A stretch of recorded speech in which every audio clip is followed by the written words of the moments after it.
Hi, thanks for checking out my video today. I'm going to give you a quick review of Trick Photography and Special Effects by Evan Charbonneau.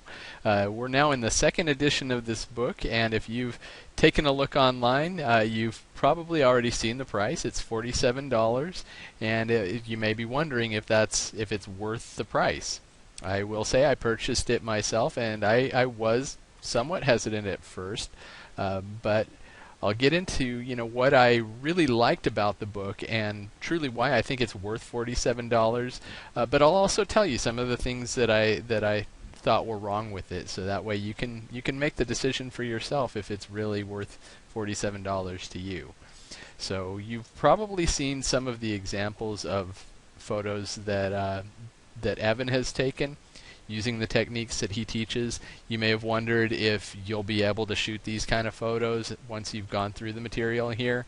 And I'll tell you, like anything, it's going to take practice. He gives you all of the techniques that you need to take these photos. And yes, you can take photos very similar to this on your very first try.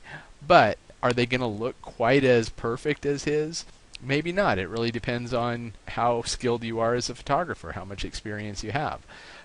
Myself, I'm still a beginner here. I'm learning this myself, not just trick photography, but photography in general. But I'm enjoying it. It's a lot of fun to learn. So go into it with the knowledge that if you're not an expert photographer, it's going to take some practice to get results as good as this. But the techniques are all there, and it's really not difficult to learn. So what do you get for the $47? You get a 290-page ebook. It's packed with just a ton of material on things like light painting and long exposures. Myself, that's my favorite part of it. But he also covers in-camera illusions. So if you're just starting out, that's a great place to start because it's something that you can do using just your camera. You don't need any kind of editing after the fact to create these illusions. He teaches you about high-speed photography, which I'm going to back up and show you an example of that hand punching the water. That's exactly the technique that he teaches.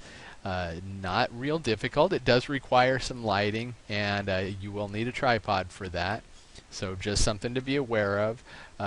But just so you know, a lot of these techniques, especially the in-camera illusions, don't require anything more than the camera that you already have. DSLR is preferable, but a lot of this you can do with just a basic point-and-shoot camera or even your cell phone camera. So he also teaches HDR photography, which is a technique where you combine several exposures of the same scene to make sure that each area of the photo is perfectly exposed. If you've ever shot, especially landscapes, you've probably had some pictures where part of it will be perfectly exposed, part of it will be overexposed, and part of it will be underexposed. If you shoot several exposures and combine them, the entire photo just comes out perfect. So that's the technique that he teaches in HDR photography. He also talks about panoramas, which can be a really fun technique.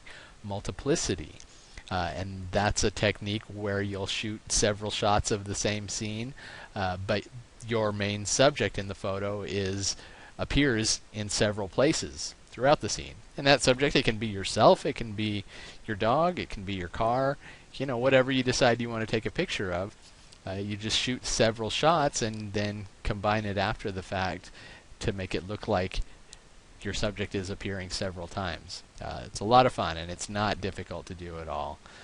He teaches you Photoshop projects, and I mentioned that I was going to explain what I thought were the flaws in this book. To me, this is the biggest flaw, is he talks about Photoshop and he doesn't really go too much in detail about any alternatives to Photoshop.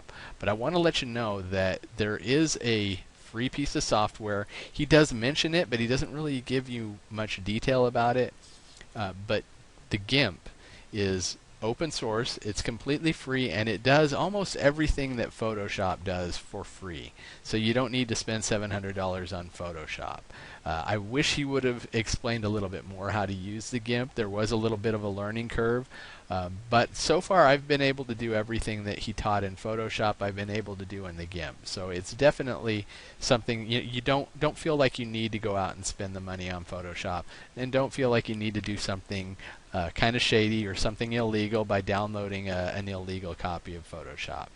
So anyway, and there's a whole lot more in here. This is just scratching the surface of what's available. And then beyond the ebook, there's over 9 hours of video that supports the ebook. So if you're the type of person that learns better by watching rather than reading about it, these videos are really going to help you out. Myself, I like having both. A lot of times I'll even be reading and watching the video at the same time, kind of glancing back and forth. And that really just helps it to sink in for me. But having both for most people is really ideal. So anyway, I hope that you enjoyed my review here. If you decide that you would like to get this for yourself, it is risk-free to try it out. You get 60 days to try it, and if you decide that you don't like it, they will refund 100% of your money. I have seen no reason to ask for a refund myself. However, I have dealt with ClickBank before, and ClickBank is the company that fulfills this order. They are completely painless when it comes to getting refunds. So if it turns out that you make the purchase and it just doesn't fit for you, you can be completely confident that they will refund your money, no questions asked, for 60 days. So if you decide that you'd like to try that out, click the link right below this video, and I appreciate your time, and I look forward to seeing you soon. Thanks.